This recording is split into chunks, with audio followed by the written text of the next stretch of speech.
बुंदेलखंड एक नई गाथा, एक नई इबारत लिखने को तैयार है। 96 किलोमीटर लंबा एक्सप्रेसवे है जो बनकर तैयार हो चुका है, चित्रकूट की तरफ आगे बढ़ा रहे हैं। लगभग 296 किलोमीटर लंबा एक्सप्रेसवे है। 29 फरवरी 2020 को प्रधानमंत्री नरेंद्र मोदी ने जिस बुंदेलखंड एक्सप्रेसवे की आधारशिला रखी थी, हमीरपुर जनपद वासियों में भी खुशी है, क्योंकि एक तो दिल्ली से, देश की राजधानी से दूरी कम हो रही है। नमस्कार, खबर 11 बजे में आपके साथ मैं हूं आयुष सूर्यवंशी। बड़ी खबर है कानपुर से, जहां प्रधानमंत्री नरेंद्र मोदी कानपुर से जालौन के लिए रवाना हो गए हैं। सीएम योगी ने प्रधानमंत्री का स्वागत किया। सेना के हेलीकॉप्टर से जालौन जा रहे हैं प्रधानमंत्री। बुंदेलखंड एक्सप्रेसवे का आज उद्घाटन होना है। जालौन के गांव कैथेरी में इसका लोकार्पण होगा। कार्यक्रम स्थल पर तमाम तैयारियां मुकम्मल है। रिकॉर्ड समय में मुख्यमंत्री योगी आदित्यनाथ का ये ड्रीम प्रोजेक्ट तैयार है और पीएम के आगमन को लेकर बुंदेलखंड में जश्न का माहौल। ये तस्वीरें आप देख रहे हैं। विधानसभा अध्यक्ष सतीश महाना भी मौजूद हैं, कानपुर से विधायक हैं, और मुख्यमंत्री योगी आदित्यनाथ यहां मौजूद हैं। कानपुर में एयरपोर्ट पर प्रधानमंत्री पहुंचे भारतीय वायुसेना के अपने विमान से, और यहीं से हेलीकॉप्टर से, चॉपर से वो जालौन के कैथेरी गांव पहुंचेंगे, जहां आज बुंदेलखंड एक्सप्रेसवे की सौगात मिलेगी। प्रधानमंत्री का भी ड्रीम प्रोजेक्ट ये रहा है, क्योंकि बुंदेलखंड के विकास को लेकर खुद प्रधानमंत्री लगातार कोशिश करते रहे। चाहे डिफेंस कॉरिडोर की बात की जाए, सोलर प्रोजेक्ट की बात की जाए, हर घर नल की बात की जाए, साथ साथ केन बेतवा लिंक का एक जो देखा था हमने मध्य प्रदेश और उत्तर प्रदेश के बीच एमओयू साइन हुआ था उसके विकास के लिए। तो ये तमाम तस्वीरें अब अलग आयाम तक पहुंचेंगी और प्रधानमंत्री के कार्यक्रम से जुड़ी तमाम जानकारी भी आप देख सकते हैं। 11:30 बजे कार्यक्रम स्थल पर पहुंचने का कार्यक्रम प्रधानमंत्री का है, और वहां राज्यपाल आनंदीबेन पटेल, मुख्यमंत्री योगी आदित्यनाथ, औद्योगिक विकास मंत्री नंद गोपाल नंदी, रामशंकर कठेरिया, तमाम सांसद भी बीजेपी के उस इलाके के मौजूद रहेंगे। और बुंदेलखंड एक्सप्रेसवे इस वजह से खास है क्योंकि बुंदेलखंड ने एक लंबे वक्त तक बदहाली की मार झेली है, लगातार पलायन देखा है। मुख्यमंत्री ने ये ट्वीट किया है, मुख्यमंत्री ने प्रधानमंत्री के स्वागत के बाद, कि महान ऋषि मुनियों की तपोस्थली, सृजन की धरा, विभिन्न संस्कृतियों की संगम स्थली, उत्तर प्रदेश की क्रांति भूमि पर नए भारत के शिल्पकार आदरणीय प्रधानमंत्री श्री नरेंद्र मोदी जी का हार्दिक अभिनंदन एवं स्वागत है।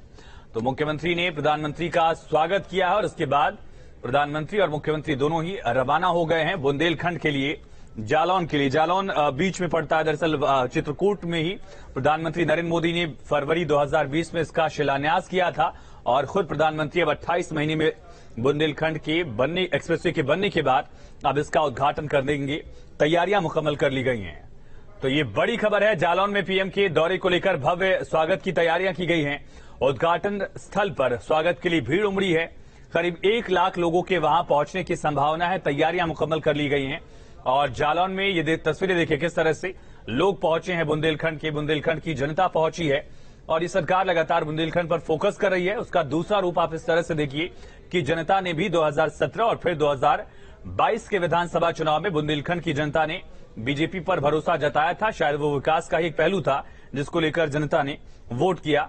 बुंदेलखंड की सभी सीटों पर 2017 में बीजेपी को जीत मिली थी, और 2022 में भी एक सीट को छोड़कर ज्यादातर सीटों पर बीजेपी को जीत मिली है, और सांसद भी बीजेपी के यहां से लगातार जीतते रहे हैं।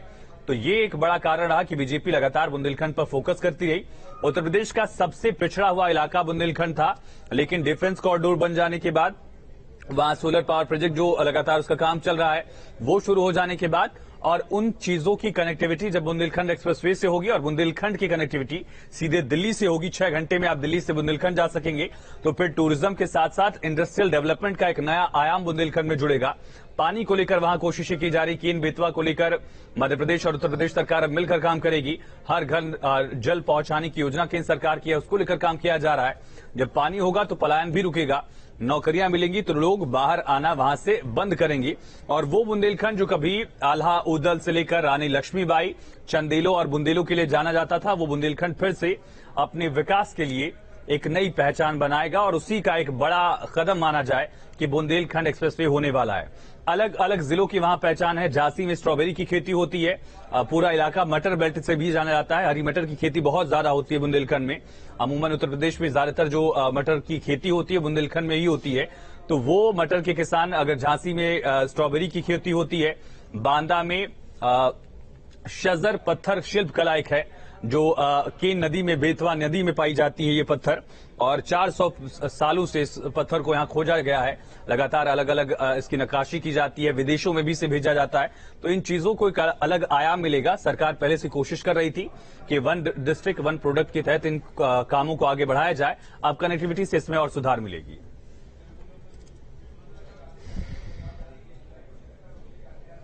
बुंदेलखंड का जो एक्सप्रेस जो है बन रहा है, इसमें जो है जो क्षेत्र की जनता है उन सभी लोगों को प्रधानमंत्री द्वारा जो स्वागत मिलेगी, और जो क्षेत्रीय जो लोग हैं उनको बहुत फायदा हुआ है। मुख्यमंत्री जी के आने पर यहाँ पर रोजगार बढ़ेगा, फैक्ट्रियाँ लगेगी और किसानों को ज्यादा बेनिफिट मिलेगा।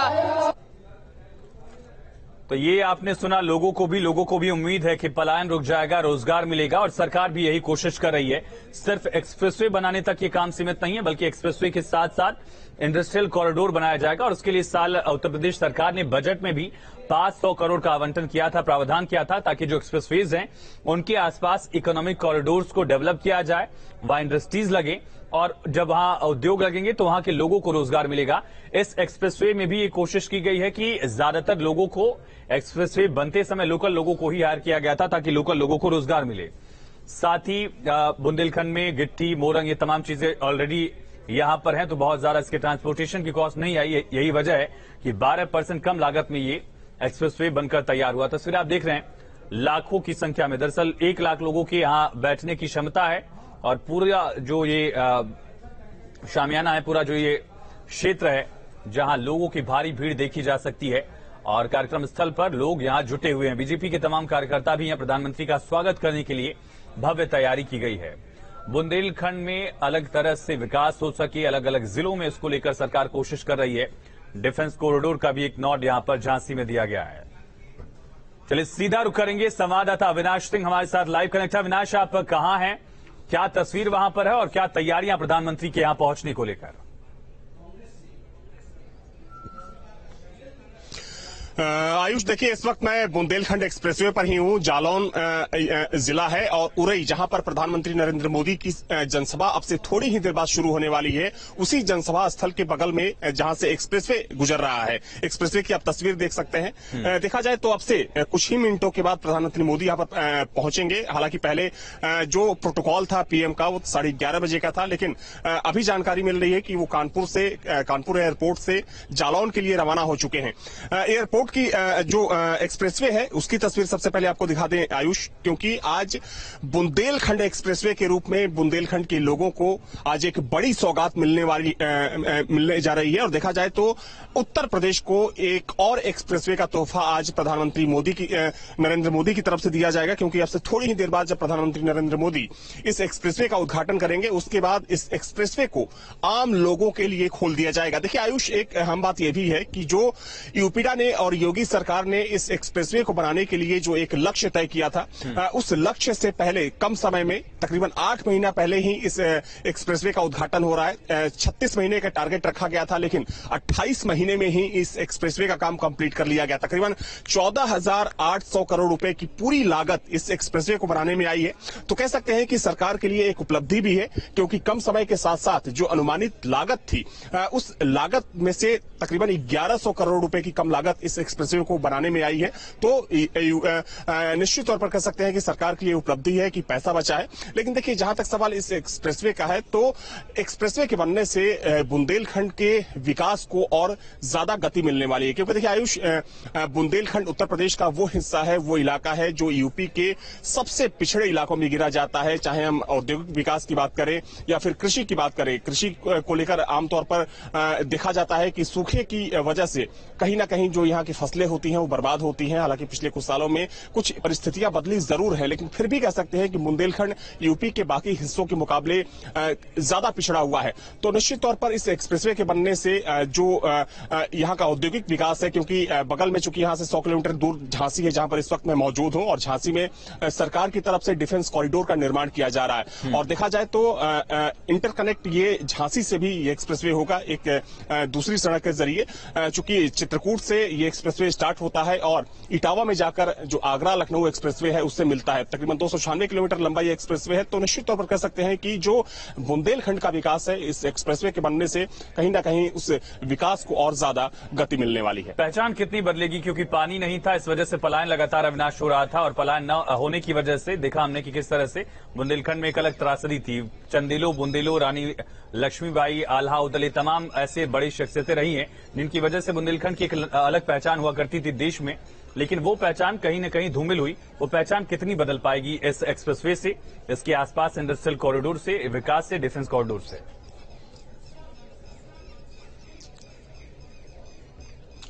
देखिए निश्चित तौर पर बदलेगी और देखा जाए आयुष तो बुंदेलखंड का एक अपना गौरवशाली इतिहास रहा है। हालांकि कुछ सरकारों की वजह से जिस तरीके से इस हिस्से की अनदेखी की गई उसकी वजह से जो यहाँ के किसान हैं, नौजवान हैं और जो भी औद्योगिक जो लोग हैं, उद्योगपति हैं, वो परेशान हुए, वो हाशिए पर चले गए। और यही वजह रही कि पिछले कुछ सालों में बुंदेलखंड से बड़ी मात्रा में जो यहाँ के लोग थे वो पलायित हुए। यहाँ के नौजवान बाहर, उनको मजबूरन बाहर जाना पड़ता है, दिल्ली, मुंबई या जो दूसरे बड़े शहर हैं वहां जाकर काम धंधा ढूंढते हैं। लेकिन देखिए इस एक्सप्रेसवे के बनने से, जैसा कि मैंने पहले कहा कि डिफेंस कॉरिडोर का भी निर्माण किया जा रहा है और जो निवेशक पहले बुंदेलखंड आने से कतराते थे वो उनकी भी उत्सुकता अब जगेगी बुंदेलखंड में, वो भी आकर्षित होंगे। क्योंकि देखिए सड़क सिर्फ चलने का एक मात्र रास्ता नहीं होता है। कहा जाता है कि जो सड़कों का जाल होता है उससे जो औद्योगिक विकास होता है वो सीधे कनेक्ट होता है।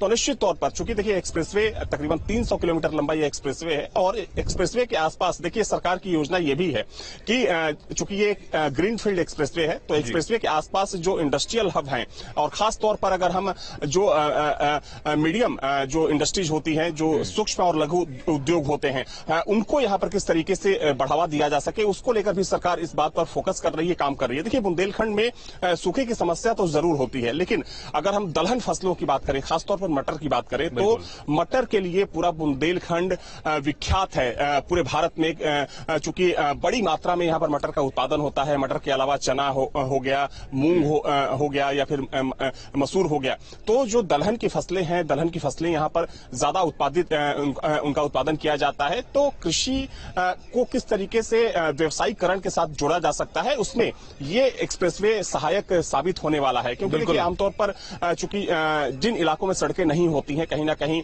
सड़कें ना होने की वजह से जो वहां का डेवलपमेंट होता है वो प्रभावित होता है। और जो चाहे हम बड़े उद्योगपतियों की बात करें या फिर छोटे उद्योगपतियों की बात करें, लोग कतराते हैं उन इलाकों में जाने से जहां पर सड़कें नहीं होती हैं।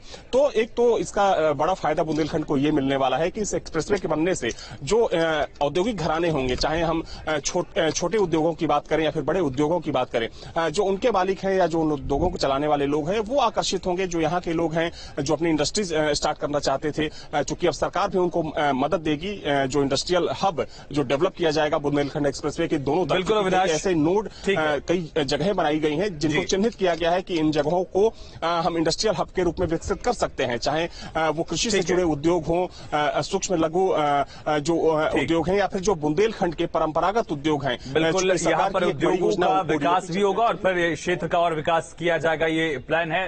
अविनाश लगातार हमारे साथ बने हैं। बड़ी खबर है जालौन से, पीएम के स्वागत के लिए भारी भीड़ उमड़ी है। बड़ी संख्या में कार्यक्रम स्थल पर लोग पहुंच रहे हैं। जालौन, जहां अविनाश अभी यहां खड़े, यहां से कुछ ही दूर पर कैथेरी गांव है जहां प्रधानमंत्री कुछ ही वक्त में पहुंचने वाले हैं और पीएम के पहुंचने से पहले वहां लोग पहुंचे हैं। आम जनता देखिए कितनी भारी भीड़ है।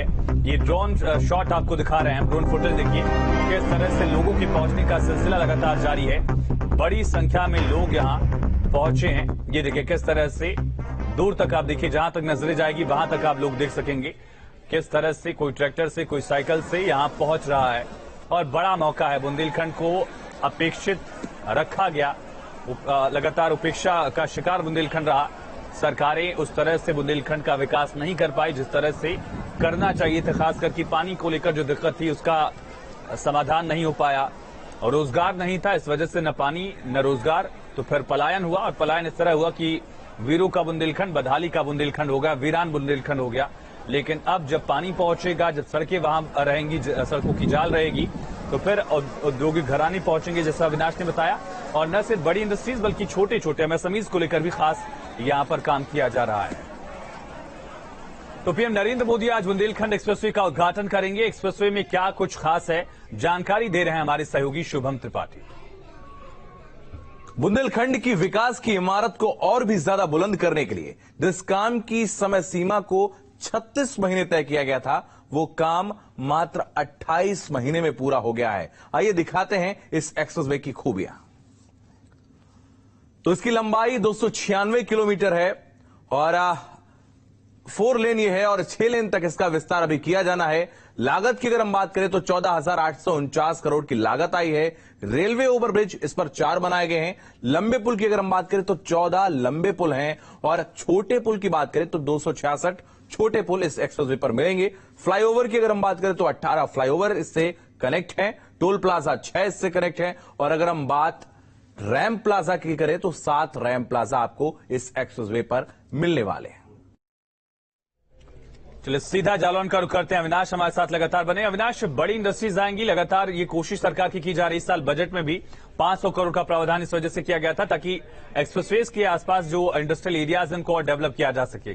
साथ ही ओडीओपी का भी एक हमने अलग प्रयास देखा कि झांसी की स्ट्रॉबेरी की बात की जाए, इसी तरह से बांदा में जो शजर शिल्प कला है उसको आगे बढ़ाने की जो कोशिश है, इन चीजों को कितना बढ़ावा मिल पाएगा? इससे जुड़े जो छोटे कारोबारी हैं, उद्योगपति हैं, उनको कितना बढ़ावा मिलेगा? बिल्कुल, देखिए ओडीओपी एक बड़ी योजना है आयुष राज्य सरकार की और सरकार यही कोशिश कर रही है कि जो बड़ी इंडस्ट्रीज हैं, चाहे बुंदेलखंड का हिस्सा हो, पूर्वांचल हो या फिर पश्चिमी यूपी हो, जो बड़ी इंडस्ट्रीज हैं उनको डेवलप तो किया ही जाए, लेकिन जो यहाँ के परंपरागत उद्योग हैं जो कि सूक्ष्म और लघु उद्योगों और की श्रेणी में आते हैं, उन उद्योगों को किस तरीके से आगे बढ़ाया जा सके, किस तरीके से बढ़ावा दिया जा सके, तो इसको लेकर सरकार लगातार काम कर रही है और उसका एक सकारात्मक प्रभाव बीते कुछ सालों में देखने को मिला है कि जो यूपी के जो छोटे उद्योग थे जो कहीं ना कहीं मृत हो गए थे, उनमें एक जान अब दिखती है और दुनिया के कई देशों में अब उनका निर्यात भी शुरू हो चुका है। तो वैसे में जाहिर सी बात है कि बुंदेलखंड की जो छोटे उद्योग हैं जो यहाँ की पहचान मानी जाती हैं, तो निश्चित तौर पर उन उद्योगों को भी फायदा मिलने वाला है, क्योंकि देखिए पहले से ही ओडीओपी योजना के तहत जिन कला का आपने जिक्र किया उनको शामिल कर लिया गया है, लेकिन जो उससे जुड़े कारीगर हैं या जो उससे जुड़े जो भी उद्योगपति हैं, जो छोटे उद्योगपति हैं, उनको अपना व्यापार करने में आसानी मिलने वाली है। और ना सिर्फ देखिए सूक्ष्म और लघु उद्योग, बल्कि अगर हम बड़ी इंडस्ट्रीज की बात करें तो जैसा कि मैंने जिक्र किया कि झांसी में चूंकि जो नोट पॉइंट है डिफेंस कॉरिडोर का, वहां पर कई जो बड़ी कंपनियां हैं वो अपना निवेश कर रही हैं और चूंकि झांसी भी एक तरीके से इस एक्सप्रेसवे से जुड़ता है, तो ऐसी तमाम इंडस्ट्रीज हैं जिनकी संभावनाएं आने वाले समय में दिख रही हैं कि जो निवेशक होंगे आने वाले समय में बुंदेलखंड को लेकर वो बुंदेलखंड के प्रति आकर्षित होंगे और आने वाले समय में चाहे जालौन हो या जो दूसरे जिले हैं, चित्रकूट, चूंकि देखिए चित्रकूट एक अहम पॉइंट इसलिए है क्योंकि वहीं से इस एक्सप्रेसवे का निर्माण शुरू हुआ था और वहां से लेकर ये इटावा तक एक्सप्रेसवे जाता है। और चित्रकूट को देखा जाए तो चूंकि एक प्रमुख धार्मिक स्थल है और बीते कुछ सालों की बात करें तो चित्रकूट में कई बड़ी ऐसी योजनाएं बिल्कुल अविनाश, ये समझेंगे आपसे चित्रकूट से लेकर महोबा में कैसे टूरिज्म को भी सरकार बढ़ावा दे सकती है। आप बने रहिए। तो प्रधानमंत्री नरेंद्र मोदी आज बुंदेलखंड एक्सप्रेसवे का उद्घाटन करेंगे।